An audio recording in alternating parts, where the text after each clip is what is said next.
Good morning दोस्तों, मेरा नाम Sandeep Kumar Reddy from engineers competitive training academy. आज हम लोग डिस्कस करेंगे इंडियन कोस्ट गार्ड संबंधित जो कि डोमेस्टिक ब्रांच एग्जामिनेशन पेपर 12। दोस्तों हमने अप टू 11 तक हमने डिस्कस किया है। आप लोग डिस्कस कर सकते हैं यहाँ पे। आज जो भी सवाल डाउट आते हैं हमें कमेंट सेक्शन में बताइएगा ताकि कोई और आपका कमेंट्स क्लियर कर देगा। चलिए स्टार्ट करते हैं मैथमेटिक्स के साथ। Find the total surface area of a cone of slant height 9 metres and the diameter of the base is 12 metres. आपको पता चल गया स्लैंट हाइट यानी जो कि आपको यहाँ पे जो भी दिया गया है यल दे दिया जिसका वैल्यू, और आपको हाइट फाइंड आउट करनी है। जिस हिसाब से अगर देखा जाए कोन के अंदर रेडियस दिया गया है, डायमीटर अगर 12 है, रेडियस 6 रहेगा, तो स्लैंट हाइट जो कि 9 मीटर है दोस्तों। अगर पाइथागोरन ट्रिपलेट के हिसाब से हाइट आपका वैल्यू आराम से जो कि यहाँ पे 3√3 बनेगा। अब यहाँ देखिएगा वॉल्यूम ऑफ द कोन जो होता है 1/3 अपॉन 1/3 πr² h। अब यहाँ h का वैल्यू हमें पता चल गया जो कि पाइथागोरन ट्रिपलेट के हिसाब से 3√3, तो उसके हिसाब से आपका जो वॉल्यूम ऑफ द कोन जो है 36 π√5 आपको देखने को मिलेगा। अब बात आता है total surface area of the cone, जो कि आप जानते हैं इसका एक फार्मूला होता है जो कि πr × l+r। इनमें क्या है, सीधा πr जो आप पाई का वैल्यूम 22/7 × r आप जानते हैं 6l+r जो कि 9 + 6। इसका आंसर 282.8 स्क्वायर मीटर देखने को मिलेगा। अब यहाँ पे h का कोई रोल नहीं है, फिर भी हमने जस्ट आपको फाइंड आउट करने के लिए बोला है वॉल्यूम ऑफ द कोन, इसीलिए हम लोग h का वैल्यू ज़रूरत पड़ी। तो आपको इससे आप लोगों को total surface area of a cone directly पता कर सकते हैं। अगर वॉल्यूम पता करनी है तो ये एक सेकंड क्वेश्चन है दोस्तों।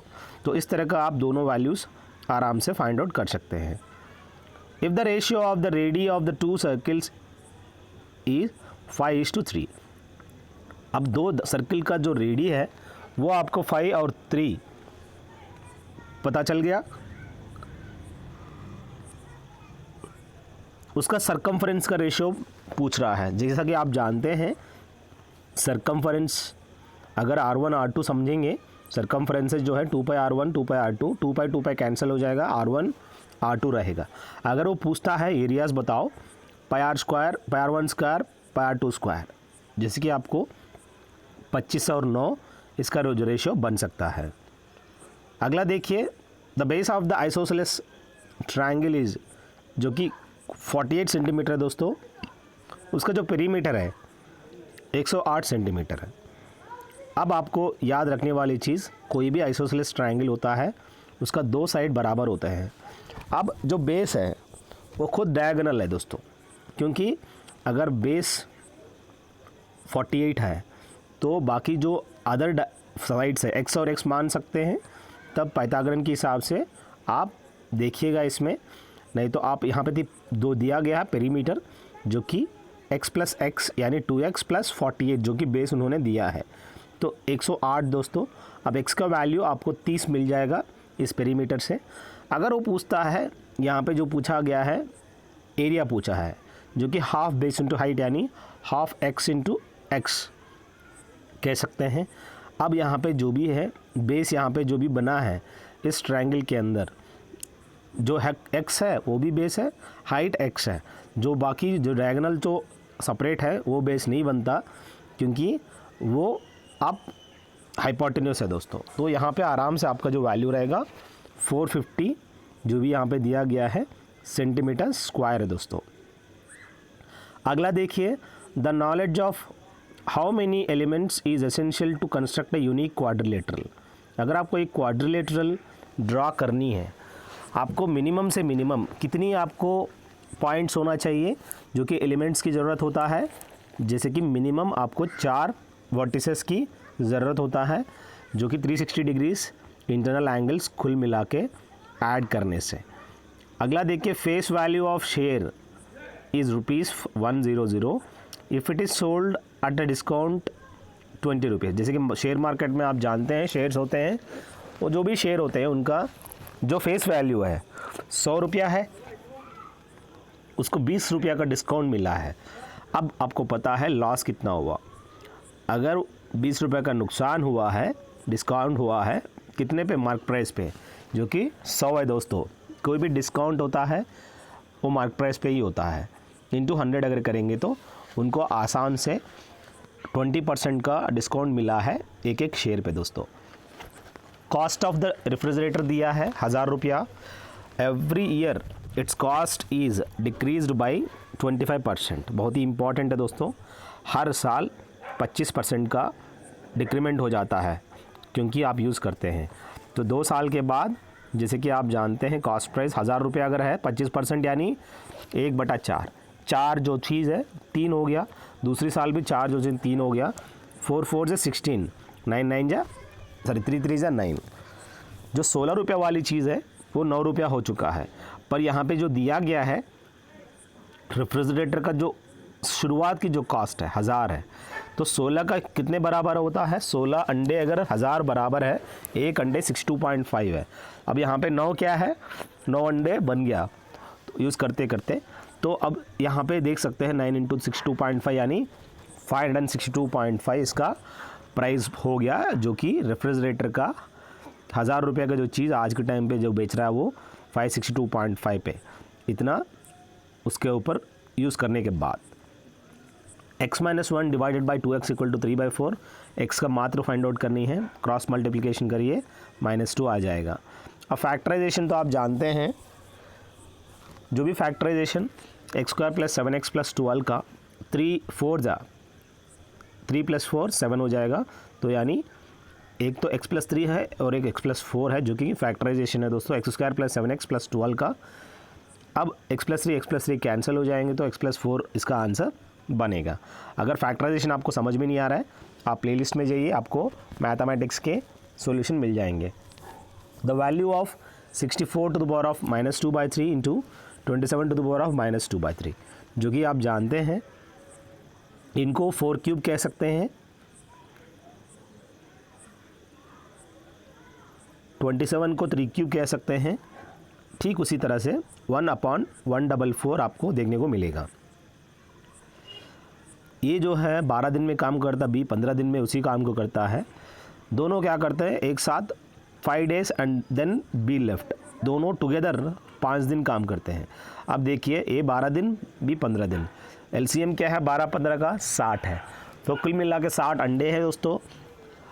ये जो है एक दिन में 5 अंडे खाते, 12 5 जा 60, 15 4 जा 60, तो 12 5 जा यानी एक दिन में ये जो है 5 अंडे खाते हैं, उसके हिसाब से 12 दिन में कुल मिला के 60 अंडे ख़त्म कर देते हैं। ठीक उसी तरह बी जो है एक दिन में 4 अंडे खाते हैं, 15 दिन में ख़त्म कर देते हैं।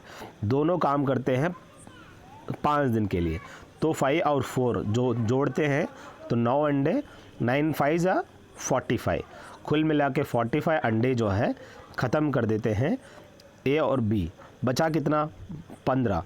अब इनमें क्या हुआ है, बी छोड़ दिया, अब बी खाना छोड़ दिया तो ए अकेला 5 अंडे के हिसाब से 15 अंडे जो कि 3 दिन में ख़त्म कर देगा, जो कि जो रिमेनिंग 15 अंडे, रिमेनिंग वर्क जो कि 15 अंडे को ए अकेला 3 दिन में ख़त्म करता है। अगर वो पूछता है कि टोटल टाइम कितना लगा, 5 और 3 8 दिन लगा दोनों को, ठीक है। अब बात आता है A can do 1/4 of the work in 10 days। मान लो 1/4 ऑफ द वर्क अगर 10 दिन में करता है, पूरा का पूरा काम करने के लिए 40 दिन लगता है। ठीक उसी तरह बी जो है 1/3 का काम 20 दिन में करता है, कुल काम जो है 60 दिन लगता है। अब आपको पता चल गया ये पूरा काम 40 दिन, बी 60 दिन, दोनों का जो एलसीएम है 120 है दोस्तों। अगर इस हिसाब से देखा जाए, अगर 120 अगर एलसीएम है तो कुल मिला के अंडे 120। अब पूछ रहा है कि अगर दोनों साथ में काम करेंगे, आधा काम को कितना देर में लगता है, हाफ ऑफ द वर्क, जो कि आप कुल अंडे कितने 120, आधा कितने हो गए 60। अब आपको यहाँ पे जो दे रहा है, जो हमने किया है यहाँ पे 120 पूरा का काम ले लिया, जो कि हमें पूछा क्या है 60 दिन, मतलब 60 अंडे। तो उसी हिसाब से अगर देखा जाए 120/5, जो कि आप देख सकते हैं यहाँ पे जो भी दिया गया है 120/5, उसके हिसाब से हम आराम से इसमें जो भी टाइमिंग रहेगा 24 दिन रहेगा। अगर 24 का आधा कर देंगे तो आप समझ सकते हो 12 दिन में आधा काम करते हैं। अगला देखिए दोस्तों, A/3 is equal to B/4 is equal to C/7। अब आपको पता चल गया ये B/C का जो रेशियो है, आराम से आप 3:4:7 बनेगा। तो जो पूछा गया है, A का वैल्यू 3 है, B का वैल्यू 4 है, C का वैल्यू 7 है। बस वो वैल्यूज इंसर्ट कर दो, आंसर आपको 2 देखने को मिलेगा। अगला देखिए, A/B/C वैल्यू दिया है, इस इक्वेशन में इंसर्ट करनी है, बहुत आसान है, आंसर 12 आपको देखने को मिलेगा। इस तरह के सवालों को छोड़ना ही नहीं।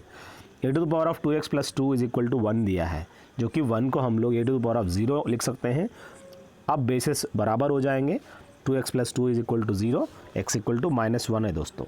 अगला 125x इक्वल टू 3125, जो कि वैल्यू ऑफ x, जैसे कि आप जानते हैं 3125, अब 125 को क्यूब लिख सकते हैं x, 3125 को हम लिख सकते हैं 5 उस हिसाब से अगर देखा जाए x का वैल्यू 5/3 आएगा दोस्तों। अगला देखिए, 2x - y is equal to 16, 2x + y is equal to 32। उसके हिसाब से अगर देखा जाए 2x - y is equal to 4, x + y is equal to 5। ठीक उसी तरह x और y का वैल्यू जो है 3 और 2 आपको देखने को मिलेगा। अगला x + 1/x इक्वल टू 5 है दोस्तों। बाकी आप देख सकते हैं यहाँ पे वैल्यू फाइंड आउट करने के लिए बोला है 2x / 3x² - 5x + 3।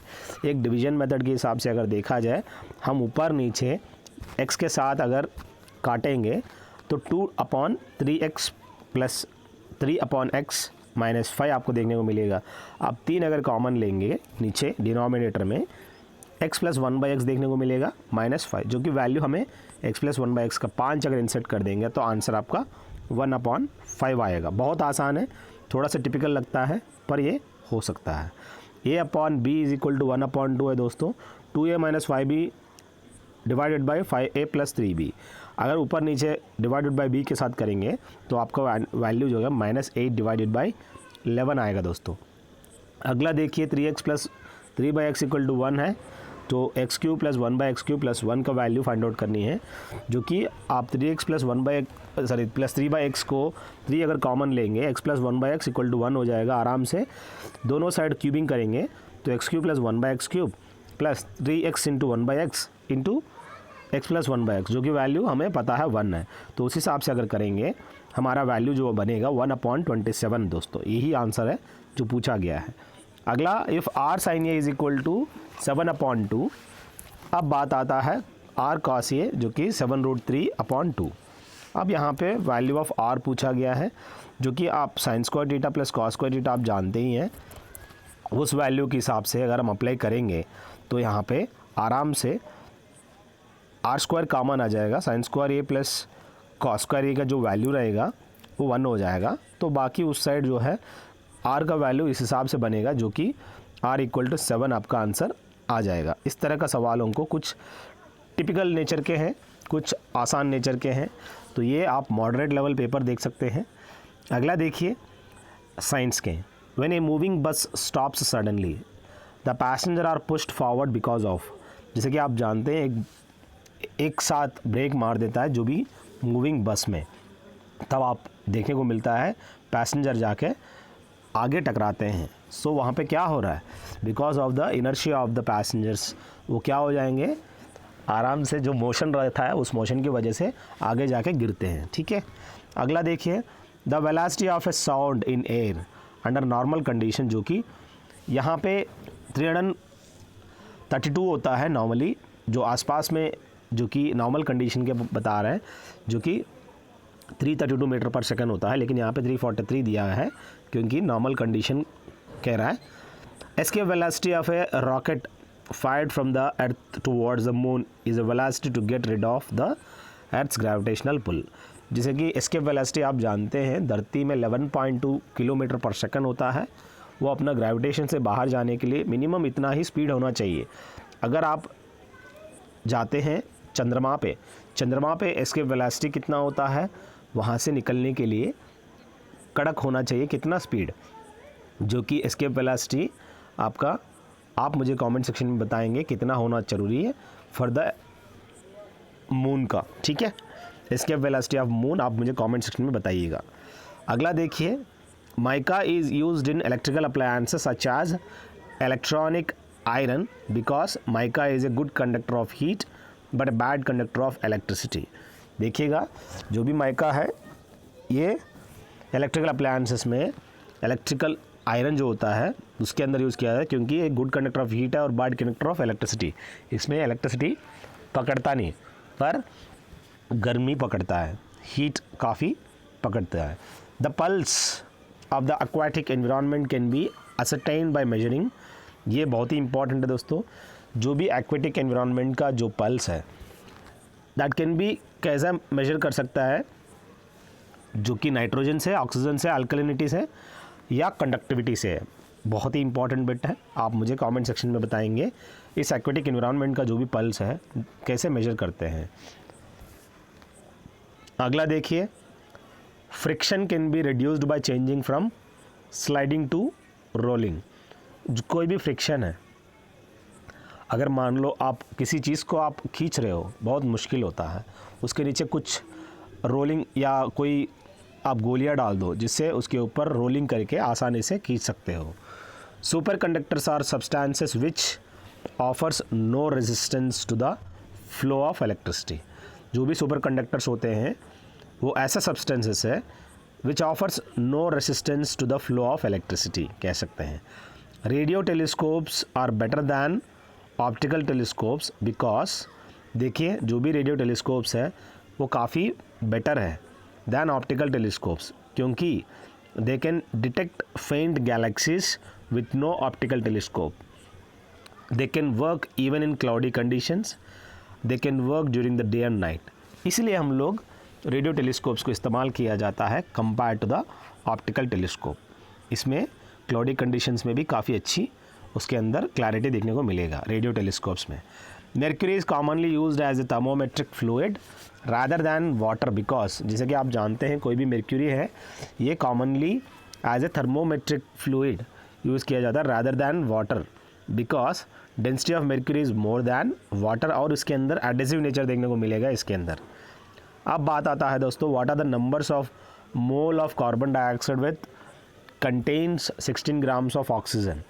जैसे कि आप जानते हैं जिसके अंदर 16 ग्राम्स ऑफ ऑक्सीजन कह रहा है 0.5 मोल।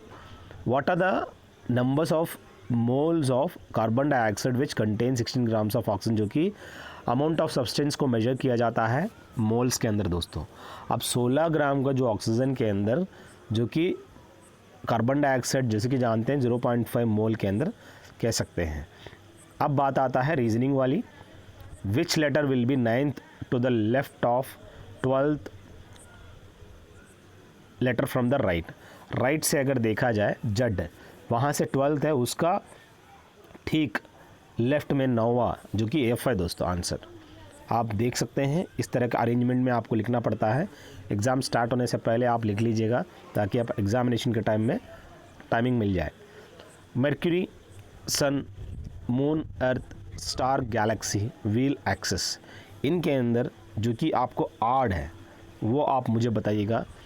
जो भी मर्क्यूरी होता है सन के अराउंड में घूमता है, अब मून जो है अर्थ के अराउंड में घूमता है, व्हील और एक्सिस जैसे कि आप जानते हैं व्हील एक्सिस के अराउंड में घूमता है। पर स्टार एंड गैलेक्सी जो कि गैलेक्सी वो होता है जैसे कि पूरा स्टार्स को मिला के, ठीक है। तो इसमें जो ऑड है वो सी है, कंस्टलेशन भी कह सकते हैं गैलेक्सी।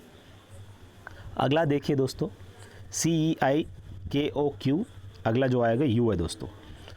अब देखिए P का मतलब होता है प्लस, Q का मतलब होता है माइनस, R का मतलब होता है इनटू, S का मतलब इज इक्वल टू। जैसे कि इसका आंसर वैल्यू अप्लाई करने से आराम से बॉड मास के हिसाब से -60 आपका बन जाएगा।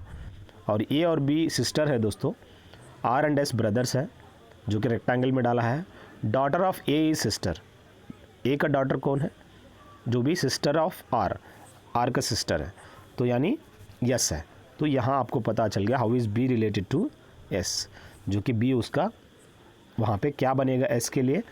यहाँ पे जो भी बन रहा है daughter of A is R, तो वो दोनों सिस्टर है, वो आंट भी बन सकती है या वो माँ भी बन सकता है, डिपेंड करता है वहाँ पे दिया क्या है। नीचे आंट दिया था, मैंने आंट लिख दिया। If Ram runs less fast than, यहाँ पे देखिएगा, यहाँ पे ए एंड बी सिस्टर्स है तो वो आंटी बनेगा दोस्तों, माँ नहीं। If Ram runs less fast than Shyam and Shyam runs as fast as Lal, तो श्याम और लाल बराबर है, लेकिन राम जो है कम फास्ट दौड़ता है तो नीचे है, स्लोएस्ट है। But less fast as Tom, तो यहाँ पे कह रहा है कि लाल जो है but less fast as Tom, तो टॉम काफ़ी तेज़ है। इनमें से जो कि सबसे फास्टेस्ट टॉम है दोस्तों, राम स्लोएस्ट है। Anil is heavier than Anand and Anand is heavier than Vijay, जो कि अनिल जो है हेवियर दैन आनंद है, Anand is heavier than Vijay. अब अगला देखिए, Raman is heavier than Anil, जो कि रमन है heavier than Anil. Then who is the heaviest, इसमें देखा जाए काफ़ी नीचे हेवी है, रमन ही है दोस्तों। इसको ऐसे लिखिए, जो हेवियर है नीचे है, जो लेटेस्ट है ऊपर है, तभी आपका आंसर हो जाएगा। All poles of street light are in the straight line within a difference of 50 meters, find the distance between first and 9th pole. जो कि आपको पता है एक एक पोल के बीच में यहाँ पे जो भी डिस्टेंस है 50 मीटर की, कुल मिला के 8 डिस्टेंसेस देखने को मिलेगा। 8 × 50 400 मीटर्स दोस्तों। अगला देखिए, A B C upon F, B C D upon I, C D B upon L, जो कि C D E upon L, इसके हिसाब से देखा जाए अगला जो आएगा डी ई एफ अपॉन, वो आपको देखने को मिलेगा, जो कि आंसर है दोस्तों। श्वेता जो है 8 मीटर टुवर्ड्स साउथ जाता है और साथ में राइट टर्न लेती है and travels for 5 meters. Again she took right and travel distance of 3 meters, so in which direction she is moving now. अब वो नॉर्थ पे जा रही है दोस्तों, जो कि इसमें राइट साइड में आप पिक्चर देख सकते हैं, आराम से आप देखिएगा, जो भी ड्रॉ किया समझ जाएंगे। अगला जनरल नॉलेज में देखा जाए दोस्तों, स्लीपिंग ऑफ जुपिटर, इस किताब का लेखक अरुंधति रॉय दोस्तों। बाकी झुम्पा लाहिरी, सुषमा स्वराज, विक्रम सेठ, इन्होंने क्या क्या किताब लिखे हैं आप मुझे कमेंट सेक्शन में बता सकते हैं। गला मत मारिए, थोड़ा इनिशिएट लीजिए, नहीं तो आपको सवाल ही यही आएगा। अगला देखिए, who one the Nobel prize for the, एक नावल है ओल्ड मैन एंड द सी। इस नावल का जो नोबेल प्राइज़ है अर्नेस्ट हेमिंग्वे, इसकी नोबेल प्राइज़ इनको मिला है, ओल्ड मैन एंड द सी। बाकी आप देखिएगा, the international dateline runs through which of the following oceans, जो कि पैसिफिक ओशन के थ्रू इंटरनेशनल डेटलाइन आपको देखने को मिलेगा। अगला देखिए दोस्तों, film and TV institute of India is located at, जो कि पुणे में ये फिल्म एंड टीवी इंस्टीट्यूट का लोकेशन आप देख सकते हैं। Michael Ferreira is related to which sport, ये अच्छे बिलियर्ड प्लेयर है दोस्तों, माइकल फेरेरा। गीत सेठी जानते हैं, पंकज अदवानी भी आप जानते हैं। कार रेसिंग अगर पूछता है, नारायण कार्तिकेयन इंडियन। बैडमिंटन साइना नेहवाल, ज्वाला गुट्टा। हॉकी ध्यानचंद। किडम्बी श्रीकांत अगेन आप बता सकते हैं कमेंट सेक्शन में। अगला इंग्लिश में देखा है, this is one of the boldest schemes that has ever been proposed. यहाँ पे वन ऑफ द कह रहा है, ऑफ से पहले जो कि वन है, सिंगुलर है दोस्तों। यहाँ पे देखा जाए, one of the boldest schemes that has ever been proposed, यहाँ पे देखिए, this is one of the boldest schemes that have, यहाँ पे replace with the have, that have ever been proposed आना चाहिए। सो यहाँ पे जो भी स्कीम्स है उसके बारे में कह रहा है। नथिंग प्रिवेंट्स अस गोइंग, यहाँ पे देखिए, nothing prevents us from going there, ये आना चाहिए। सो यहाँ पे फ्रॉम गोइंग का इस्तेमाल करना चाहिए।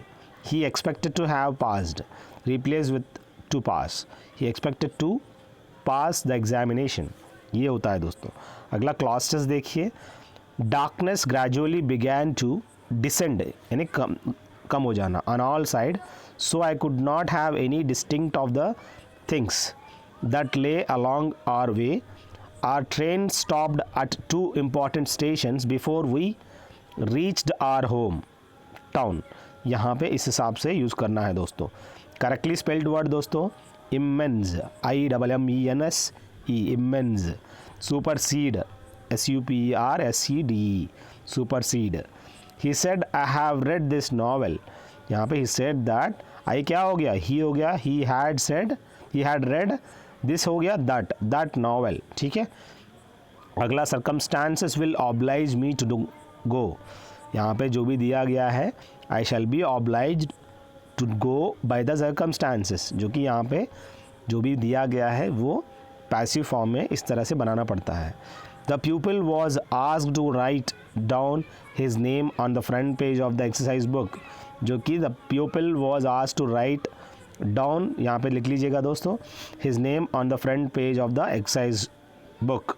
अगला द सिनोनिम ऑफ एवरेज, जो कि ग्रीड होता है दोस्तों, सिनोनिम ऑफ एवरेज क्या है, ग्रीड है।